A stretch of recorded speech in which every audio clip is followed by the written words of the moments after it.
तो hello guys, welcome back to my channel again. आज मैं बात करूंगा सुपर गर्ल मूवी के बारे में। और ये डीसीयू की सेकंड मूवी है सुपरमैन के बाद, जो पिछले साल आई थी। और ये डीसी यूनिवर्स को आगे कंटिन्यू करते हुए एक और मूवी लेकर आए हैं। तो इस मूवी के बारे में बात करने से पहले आप चैनल को सब्सक्राइब कर दीजिए। मैं हूं अमित खुंडिया, आप देख रहे हैं फिल्म अमित। तो गाइज, सबसे पहले मैं मेकर से ये पूछना चाहता हूँ कि डीसीयू यूनिवर्स को दोबारा से शुरू करने वाले हो, और सुपरमैन के बाद आपको किसने बोला कि सुपर गर्ल मूवी बनानी चाहिए, और जो कि हमारा नया एक यूनिवर्स को क्रिएट करने में हेल्प करेगी। ये मूवी देखने के बाद मैं समझ में आया है कि ये क्यों ही बनाई है मूवी, क्योंकि कुछ फील समझ में नहीं आता है, या फिर डीसीयू में ये मूवी कहाँ एग्जिस्ट करती है उसका कोई मतलब ही नहीं समझ में आता। ये कहाँ एक कंटिन्यूएशन बनाती है डीसीयू के साथ, और जिसकी जो स्टोरी ली गई है वो होनी तो ऐसे चाहिए थी कि सुपर गर्ल का एडवेंचर होना चाहिए था। वो अलग अलग चीज़ों को एक्सप्लोर करने के बाद वापस धरती पे आती है, अर्थ पे आती है, और सुपरमैन के साथ रहती है। लेकिन जो इन्होंने, एक वो लड़की होती है जिसके फैमिली को मार देते हैं, और जो विलन को मारने के लिए निकलती है, फिर सुपर गर्ल के कुत्ते को कुछ वो पॉइजन कर देता है मेन विलन, और उसके बाद वो उसका एंटीडोट ढूंढने के लिए उस विलन के पीछे पड़ जाती है सुपर गर्ल। तो ये एक स्टोरी का प्लॉट है। तो वो लड़की, मेरे को समझ में नहीं आई कि वो क्यों खामखा वो लड़की इसमें इन्वॉल्व करी गई थी, और उसका कोई लेना देना नहीं है डीसीयू के साथ। उसका कोई ऐसा कोई फेमस कैरेक्टर भी नहीं है वो। और उसके साथ साथ एक बहुत बढ़िया कैरेक्टर जेसन मोमोआ का लोबो। जब उसकी बात हुई थी कि जेसन मोमोआ प्ले करने वाले हैं लोबो का कैरेक्टर, लोबो का कैरेक्टर एक बाउंटी हंटर है जो कि all over the universe, all over the galaxies में बाउंटी हंटिंग करता हुआ रहता है। और यहाँ पर उसको दिखाया गया है सिर्फ और सिर्फ बैठकर देखते हुए कि सुपर गर्ल क्या कर रही है, वो लड़की क्या कर रही है। एक दो को पीट दिया, उसके बाद अपनी बाइक घुमा दी और थोड़ी बहुत आग लगा दी। यही चीजें दिखाई गई हैं, यही सारी चीजें दिखाई गई हैं।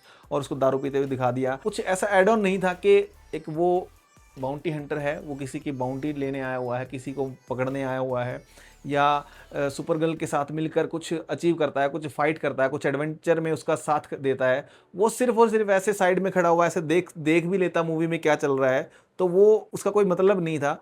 वो बहुत वेस्ट किया है लोगों का कैरेक्टर इस मूवी में। उसका कोई सिर पैर नहीं है कि वो इस मूवी में क्यों है। अगर वो नहीं होता, या इसकी जगह पे कोई एक छोटा मोटा कैरेक्टर भी होता, तो उतनी हेल्प तो वो भी सुपर गर्ल की कर देता जितनी उस लड़की ने करी है। और जबकि उसमें कुछ पावर भी नहीं थी, लोबो में तो बहुत पावर है। वो काफी बैड कैरेक्टर है, और उसको इन्होंने पूरा वेस्ट किया इस मूवी में। जो रैंडम गर्ल है सुपर गर्ल का, उसके साथ कुछ कनेक्शन भी नहीं बैठता है। जो इमोशनल सीन आने चाहिए थे, या जो फिर उन दोनों में क्या कुछ बॉन्डिंग होनी चाहिए थी, वो भी नहीं बैठती है। विलेन जो दिखाया गया है वो बहुत ही हल्का विलेन है, ना कुछ उसमें सुपर पावर दिखाई गई है। बस वो एक फैमिली को मार देता है और लड़कियों को उठाने आता है, पकड़ने आता है। उतना ही उसमें उसका विलन दिखाया गया है। ये मूवी का बेसिक प्लॉट है, और बहुत ही वाहियात प्लॉट है, बहुत ही वाहियात ये मूवी बनाई है। बहुत ही मिड मूवी है, वाहियात तो मैं नहीं कहूँगा, कि एक अच्छी विजुअल्स आपको देखने को मिलेंगे। विजुअल से याद आया कि जितने भी एक्शन सीन है, वहाँ पर एक कैरेक्टर को बीच में खड़ा करके पीछे एक्शन चल रहा है। वो भी मैं 2-3 सीन मेरे को देखने थे जहाँ पर अच्छा एक्शन देखने को मिलता है सुपर गर्ल का। उन दोनों सीन्स में वो जो लड़की का कैरेक्टर है उसको सामने यहाँ पर स्क्रीन पे दिखा रहे हैं, और पीछे वो फाइट करते हुए निकल गई सब कुछ। तो ऐसे 3-4 सीन में से 2-3 सीन तो ऐसे ही निकले। एक सीन जो आपने ट्रेलर में देखा था, जहाँ पर सुपर गर्ल अपनी कॉस्ट्यूम में होती है, वो फाइट कर रही होती है, वही सीन मूवी में है। उतना ही सीन है सिर्फ, जहाँ पर सुपर गर्ल अपनी कॉस्ट्यूम में दिखाई देती है। उससे पहले वो अपने नॉर्मल कपड़ों में होती है, दारू वारू पी के इधर उधर अलग अलग प्लेनेट पे घूम रही होती है। कोई येलो सन के साथ होता है, कोई रेड सन के साथ होता है, और एक ग्रीन सन के साथ में फंस जाती है, जहाँ पर उसको क्रिप्टोनाइट का असर दिखने लगता है। तो यही सब चीज़ें थी। बहुत ही मिड मूवी है, बहुत ही ज़्यादा मिड मूवी है। किसने ये अप्रूव करी डीसी के फ्यूचर के लिए, बहुत ही ज़्यादा नुकसान करेगी मूवी। ये स्ट्रगल करेगी बॉक्स ऑफिस पे, देख लेना। इसको 500 मिलियन भी अगर ये कमा जाए तो बहुत बड़ी बात होगी, क्योंकि जैसे सुपरमैन मूवी आई थी, वो एक ठीक ठाक मूवी थी देखने में। काफ़ी दिन के बाद सुपरमैन देखने को मिला था, उसने भी बहुत स्ट्रगल किया था मूवी ने हिट होने में।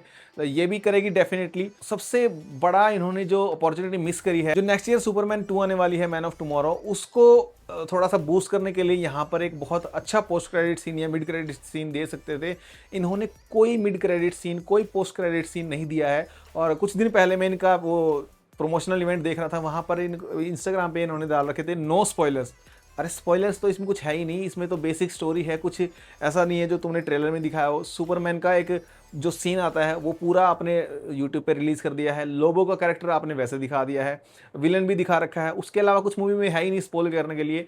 तो बहुत ही डिसअपॉइंटमेंट हुई है इस मूवी को देखने के बाद। जितने उम्मीदें लेकर मैं गया था मूवी को देखने के लिए, कुछ भी मज़ा नहीं आया, क्योंकि जेम्स गन ने ये मूवी अब पता नहीं देखी या नहीं देखी, या उसकी स्क्रिप्ट पढ़ के अप्रूव करी या नहीं करी। जब हमने ट्रेलर देखा था तो लोग बोल रहे थे कि इस मूवी को देखने के बाद गार्डियन ऑफ द गैलेक्सी की फील आ रही है, लेकिन ये movie guardian of the Galaxy से भी बहुत बेकार है। इसमें एलियंस जो दिखाए गए हैं वो भी बेकार हैं, उसमें भी देखने में कुछ मज़ा नहीं आया, और मूवी बहुत डार्क रहती है, मतलब कहीं पे लाइट वाला सीन है ही नहीं। गार्डियन ऑफ द गैलेक्सी में थोड़ा नियॉन लाइट्स और काफ़ी रंग बिरंगी, काफ़ी कलर्ड मूवी थी, वो बहुत मज़ा आया था उसको देखने में। और वो तो जेम्स गन ने खुद बनाई थी, तो इसलिए उन्होंने ज़्यादा फोकस किया। यहाँ समझ में नहीं आ रहा कि जेम्स गन कहाँ थे जब ये मूवी बन रही थी, उन्होंने स्क्रिप्ट भी नहीं पढ़ी, या उनको देखा नहीं, या प्रीमियर पे भी नहीं देखी। तो मुझे बिल्कुल मज़ा नहीं आया मूवी देखने के बाद। अवॉइड कर सकते हैं थिएटर में जाना, क्योंकि आपको मज़ा नहीं आएगा, वो एडवेंचर दिखेगा ही नहीं सुपर गर्ल का आपको। और सबसे मेन बात, जो कैरेक्टर है सुपर गर्ल का, जिस एक्ट्रेस ने प्ले किया है सुपर गर्ल, उसको देखने में कोई वाइब ही नहीं आई भाई। पूरी पूरी मूवी में उसके साथ कोई कनेक्शन फील नहीं हुआ, किसी भी कैरेक्टर के साथ कोई कनेक्शन फील नहीं हुआ कि क्या चल रहा है मूवी में। कोई भी मर रहा है, कोई भी कैरेक्टर नया आ रहा है, कोई भी मर जाता है, तो कोई आपको फील नहीं होता। मूवी में बहुत सारी चीज़ें मिस कर दी हैं। तो आप लोगों ने अगर सुपर गर्ल देखी है तो कमेंट करके बताएं कैसी लगी। अदरवाइज आप इसको अवॉइड कर सकते हैं, OTT पे आएगी तब देख लेना, कुछ ज़्यादा फर्क नहीं पड़ेगा। मैं हूं अमित खुंडिया, आप लोग देख रहे हैं फिल्मी अमित, और मेरा इंस्टाग्राम पे भी फिल्मी अमित नाम से चैनल है, वहाँ पर आप फॉलो कर सकते हैं। वहाँ पे टाइम टू टाइम रील्स आती रहती हैं, आपको रिकमेंडेशन भी मिलती रहती है। और हम मिलते हैं अगली वीडियो में, तब तक के लिए बाय गाइस।